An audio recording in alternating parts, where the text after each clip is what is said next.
मी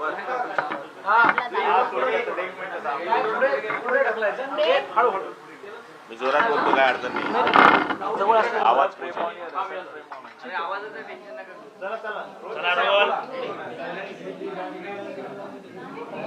आजची जी घटना घडलेली आहे गंभीर काय नेमकं घडलं, काय माहिती आपल्याकडे? पुष्पक एक्सप्रेस जी आहे ती लखनौहून मुंबईकडे येत असते आणि ही गाडी ज्यावेळेस मुंबईकडे येत असताना परधाडे आणि मायची ज्यामध्ये रूसखेडा म्हणून एक गाव आहे तिथे टर्निंग आहे, त्या ठिकाणी ही गाडी आल्यानंतर अशी काही अफवा फैलली की गाडीमध्ये आग लागली आहे. त्यामुळे त्याच्या चैन पुलिंग झाल्यामुळे गाडी फास्ट थांबली आणि पुन्हा त्याच्या चिंग्याला उडाल्यामुळे कन्फर्म झालं की आग लागली आहे. त्या ठिकाणी जनरल डब्यातले जे लोक होते, काही ह्या साईडला त्यांनी जंप घेतली, काहींनी दुसऱ्या साईडला जंप घेतली आणि ते जे या साईडला उतरले तर तिकडनं कर्नाटक एक्सप्रेस येत होती.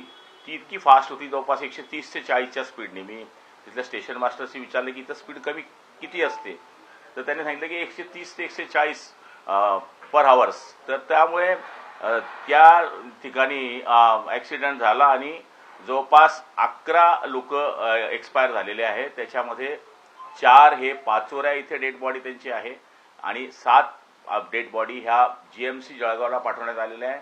कलेक्टर, ASP, सगळे DRM, सगळे अधिकारी तिथे आमचे उपस्थित आहे.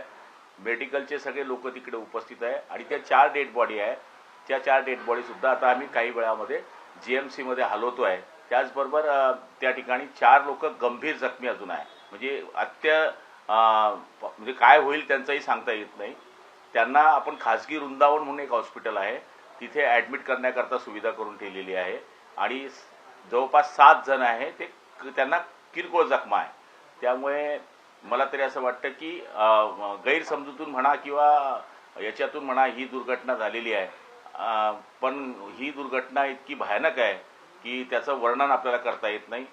आता झालेली घटनेला आता पुढची चौकशी होईल, हा विषय वेगळा आहे, पण केंद्र सरकारने याच्याकरता मदत करावी अशी विनंती केंद्र सरकारला आपण करणार आहोत. राज्याच्या या ठिकाणी योगायोगाने जळगाव जिल्ह्याच्या मंत्री रक्षा खडसे ह्या कॅबिनेट राज्यमंत्री आहेत, त्यांनाही मी कळवलेलं आहे की केंद्र सरकारकडनं या कुटुंबियांना मदत मिळावी. पण झालेली घटना फार हृदयाला धक्का देणारी आहे. आणखी काही याच्यामध्ये प्रवासी आहेत का, या सगळ्या संदर्भातली काही माहिती मिळाली का? काही लोक आता ट्रॅफिक पण क्लिअर झाली आणि जी गाडी त्या स्टेशनच्या पुढे उभी होती ती आता पाचोरा स्टेशनवर हलवण्यात आलेली. त्यामुळे सगळं जे काय आहे तिथे आतापर्यंत ते सगळं क्लिअर झालेलं आहे. डेड बॉड्या ज्या आहेत त्या जळगावकडेही पोहोचवण्यात आल्या, कारण की तिथून अंतर जळगावचं 40 किलोमीटर आहे आणि पाचोऱ्याचं अंतर 10 किलोमीटर आहे. पाचोऱ्यामधल्या ज्या 4 डेड बॉड्या आहेत त्या पण थोड्या वेळामध्ये तिकडे पोहोचणार आहे. म्हणजे 11 डेड बॉड्या ह्या GMC जळगावमध्ये जाणार. अंधार झाल्यामुळे कुठेतरी हे झालं वाटतंय, अंधार झाल्यामुळे रेस्क्यू ऑपरेशन करण्यासाठी त्रास होतोय असं देखील समोर येतंय. काय असं काही नाही. आता जस्ट 2 मिनिटापूर्वी मी कलेक्टरशी बोललोय. कलेक्टरचं म्हणणं आहे की सगळं क्लिअर झालेलं आहे. आता इथे आता काहीच नाही आहे. जे आता रुग्ण होते ते रुग्णांना मी त्यांना विचारलं असता ते म्हणले की सिव्हिलमध्ये आहे, पण तिथे जास्त अत्यंत तातडीचं असल्यामुळे त्यांना मी आदेश केले की आपण त्यांना खाजगीमध्ये लगेच त्वरित पाठवा. तर वृंदावन हॉस्पिटल एक चांगलं हॉस्पिटल आहे, तिथे आम्ही त्यांना वर्ग केलेला आहे. आग लागल्याची सुरुवातीला अफवा म्हणून बोललं जात होतं, पण नेमकं काय घडलं? अफवा होती की खरोखर आग लागली होती? आता ते स्टेशन मास्टरचं असं म्हणणं आहे की त्या ठिकाणी अफवा आहे असं त्यांच्या प्रथम दर्शनी आलेलं आहे. त्यामुळे चैन पुलिंग झाली. चैन पुलिंग झाल्यामुळे ती गाडी एकदम चालण्या स्पीडमध्ये जर थांबली तर चिंग्या खाली उडतात, हे आपण सगळ्यांना माहिती आहे. त्यामुळे पुन्हा त्याच्यावर शिक्कामोर्तब झालं की खरंच आग लागली आहे. म्हणजे पण आग लागली होती का फक्त त्या चिंगाऱ्या होत्या? नेमकी काय?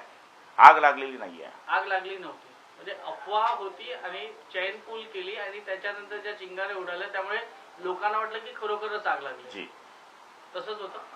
तर आता हा मृतांचा आकडा आहे तो अधिक वाढण्याची शक्यता आहे, त्या संदर्भात काय अधिक माहिती आहे? हे बघा, आता 4 लोक तर अत्यंत गंभीर अवस्थेमध्ये आहेत. त्यामुळे काय होईल काही सांगता येत नाही, कारण की हा आकडा 15 पर्यंत जाऊ शकतो, कारण की 4 एकदम सिरियस आहे असं कलेक्टरांचं म्हणणं आहे आणि 7 जे आहेत त्यांना कमी जखमा आहेत, ते सुरक्षित आहे. मृत्यू झालेले यांचा काही ओळख पटलेली आहे का? कुठले काय त्या संदर्भातली काही माहिती समोर आली आहे का? तर प्राथमिकता अजून तशी काही माहिती नाही आलेली, पण त्यात पहिली गोष्ट होती की त्यांना तिथून उचलणे, त्यांना हॉस्पिटलमध्ये नेणे, जे जखमी आहे त्यांना पोचवणे. म्हणजे काही वेळ तर कलेक्टरने आमचं सुद्धा बोलणं कमी होत होतं याचं कारण त्यांना मी पहिले सांगितलं की माझ्याशी बोलण्याच्या ऐवजी पहिले तुम्ही तिथं करा, नंतर माहिती येत असेल ती येईल, पण कोणी जर आपल्या लवकर पोहोचल्याने लवकर मदत केल्याने वाचत असेल तर ते सगळ्यात महत्त्वाचं आहे, ते मस्ट आहे. तर त्या पद्धतीने आपण आपल्या परीने जे करता येईल ते केलेलं आहे. नाना पटोले यांनी यावरूनच टीका केलेली आहे. त्यांचं म्हणणं आहे की रेल्वेच्या कवच योजनेचं काय झालं. हे बघा, आता ही घटना किंवा स्टेशनच्या चुकीने झाली किंवा याच्या चुकीने झाली असं नाही आहे. याच्यामध्ये तरी कोणी कृपया राजकारण करू नये. याचं कवचचं काय झालं आणि ते कवचचं काय झालं, आणि जे लोक मेले आहेत त्यांच्या बाबतीमध्ये विचार करावा. जे जखमी ते कसे वाचतील त्याच्याकरता परमेश्वरकडे प्रार्थना केली पाहिजे. अशा ठिकाणी तरी नानासारख्या एक ज्येष्ठ माणसाने कृपया राजकारण करू नये अशी माझी त्यांना विनंती आहे. सर, एक प्रश्न असा आहे की बऱ्याच वेळेला रेल्वे अपघात हे घातपाताचे ठरले जातात, तर असा काही घातपाताचा हा कट होता किंवा असं काही संशय, काही असं कोणाला तिकडच्या स्थानिक ऑफिसर्सला वगैरे काही डाऊट आहे का? नाही, तसं काही नाही आहे. कलेक्टर साहेबांचं म्हणणं आहे की ही गाडी सरळ जात असताना झालेली घातपातचा काही विषय येतच नाही तिथे, कारण की ही जी घटना घडलेली आहे ते जनरल डब्यातले लोक बिचारे सगळे दनादन खाली उतरले. आपण जर पाहिलं तर त्याच्या मागची जी डबे आहेत ते सगळे एसी, त्याच्यातले लोक उतरलेच नाही ना, तोपर्यंत ही घटना घडली. ठीक आहे. Thank you sir. थँक्यू.